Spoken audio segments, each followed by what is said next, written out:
আকাশবাণী কলকাতা। স্থানীয় সংবাদ পড়ছি নমামি বসু রুদ্র। প্রথমে বিশেষ খবর। রাজ্য বিধানসভার বর্তমান মেয়াদ শেষ হচ্ছে আগামীকাল। নতুন সরকার গঠন নিয়ে তৎপরতা তুঙ্গে। পশ্চিমবঙ্গে বিজেপির পরিষদীয় দলের নেতা নির্বাচনে আজ রাজ্যে আসছেন বরিষ্ঠ বিজেপি নেতা ও কেন্দ্রীয় স্বরাষ্ট্রমন্ত্রী অমিত শাহ। তৃণমূল কংগ্রেস প্রধান বিদায়ী মুখ্যমন্ত্রী মমতা ব্যানার্জি ও দলের সাধারণ সম্পাদক অভিষেক বন্দ্যোপাধ্যায়ের বাড়ি এবং তাদের কার্যালয়ের সামনে থেকে অতিরিক্ত নিরাপত্তা ধাপে ধাপে তুলে নেওয়া হচ্ছে।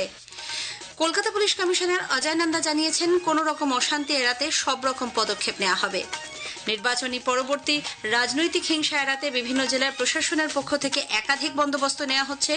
নেজাটে রাজনৈতিক সংঘর্ষ থামাতে গিয়ে এক কেন্দ্রীয় বাহিনীর জওয়ান ও 2 পুলিশকর্মী আহত হওয়ার ঘটনায় 4 জন গ্রেপ্তার। অনুকূল বায়ুপ্রবাহ এবং বঙ্গোপসাগর থেকে প্রচুর পরিমাণ জলীয় বাষ্প প্রবেশ করায় রাজ্যের বেশ কিছু জেলায় আজও বৃষ্টির সম্ভাবনা। আসছে বিস্তারিত খবরে। রাজ্য বিধানসভার বর্তমান মেয়াদ শেষ হচ্ছে আগামীকাল। পশ্চিমবঙ্গে ভোট প্রক্রিয়া সম্পন্ন হওয়ার পর নির্বাচন কমিশন ইতিমধ্যে নতুন বিধানসভা গঠনের বিজ্ঞপ্তি জারি করেছে। রাজ্যপাল RN রবির কাছে কমিশনে সেই নির্দেশিকা পাঠিয়ে দেওয়া হয়েছে। নতুন সরকার গঠনের প্রস্তুতি নিয়ে একটি প্রতিবেদন। ভোটের ফল প্রকাশের পর নতুন সরকারের শপথ ঘিরে রাজ্য প্রশাসনের প্রস্তুতি তুঙ্গে রয়েছে। কেন্দ্রীয় স্বরাষ্ট্রমন্ত্রী অমিত শাহ আজ কলকাতায় এসে নবনির্বাচিত বিজেপি বিধায়কদের সঙ্গে বৈঠকের পর পরিষদীয় দলের নাম আনুষ্ঠানিকভাবে ঘোষণা করা হতে পারে বলে জানা গিয়েছে। তারপরেই লোকভবনের তরফে শপথ গ্রহণ অনুষ্ঠানের আনুষ্ঠানিক সূচি প্রকাশ করা হবে। অন্যদিকে সরকার গঠনের সাংবিধানিক প্রক্রিয়াও দ্রুত এগোচ্ছে। রাজ্যের 293টি বিধানসভা আসনের ফলাফলের গেজেট বিজ্ঞপ্তি সহ রাজ্যপালের সঙ্গে দেখা করেন রাজ্যের মুখ্য নির্বাচনী আধিকারিক মনোজ কুমার আগরওয়াল ও অন্যান্য প্রতিনিধিরা। সেই ফলাফলের আনুষ্ঠানিক তথ্য রাজ্যপালের হাতে পৌঁছানোর পরেই নতুন সরকার গঠনের প্রক্রিয়া শুরু হচ্ছে। অন্তর্বর্তী প্রশাসনিক ব্যবস্থা কিভাবে চলবে সে বিষয়েও সিদ্ধান্ত নিতে পারেন রাজ্যপাল। বিদায়ী মুখ্যমন্ত্রী মমতা ব্যানার্জির অবস্থান পরিস্থিতি জটিল করে তুলেছে।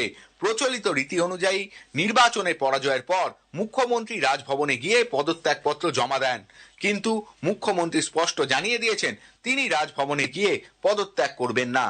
তার অভিযোগ, নির্বাচন কমিশন জোর করে তৃণমূল কংগ্রেসকে হারিয়ে দিয়েছে। ফলে রাজনৈতিক সংঘাতের আবহে বাংলায় প্রশাসনিক পালাবদলের প্রস্তুতি ঘিরে চূড়ান্তে রয়েছে জটিলতা। অভিরূপ ভট্টাচার্য, আকাশবাণী সংবাদ, কলকাতা।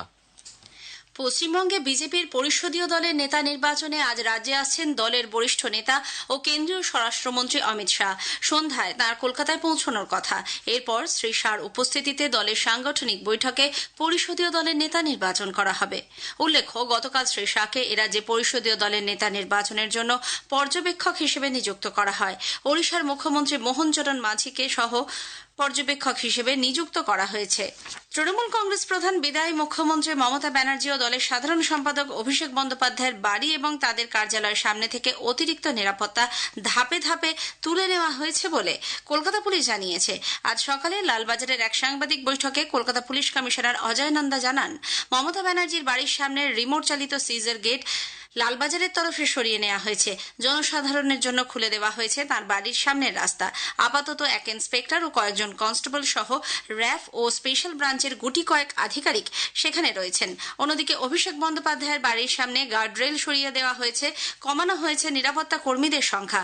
তবে নিরাপত্তা সংক্রান্ত বাকি বিষয়টি ডাইরেক্টর সিকিউরিটির ওপর নির্ভর করছে বলে শ্রী নন্দ জানান। এদিকে অশান্তি এড়াতে আবারও কোনো রকম প্ররোচনায় পা না দেওয়ার আবেদন জানিয়েছেন তিনি। এখনো পর্যন্ত হিংসার ঘটনায় কলকাতা পুলিশের আওতাধীন এলাকা থেকে 80 জনকে গ্রেপ্তার করা হয়েছে। তাদের বিরুদ্ধে আইনি পদক্ষেপ নেওয়া হচ্ছে বলে কলকাতা পুলিশ কমিশনার জানিয়েছেন। আমি সবাইকে আপিল করব কি আপনারা শান্তি ব্যবস্থা বুঝিয়ে রাখবেন এবং রিউমার মঙ্গলিং হবে, বিভিন্ন রকম গল্প গুজব উঠবে, ওর কান দিবেন না।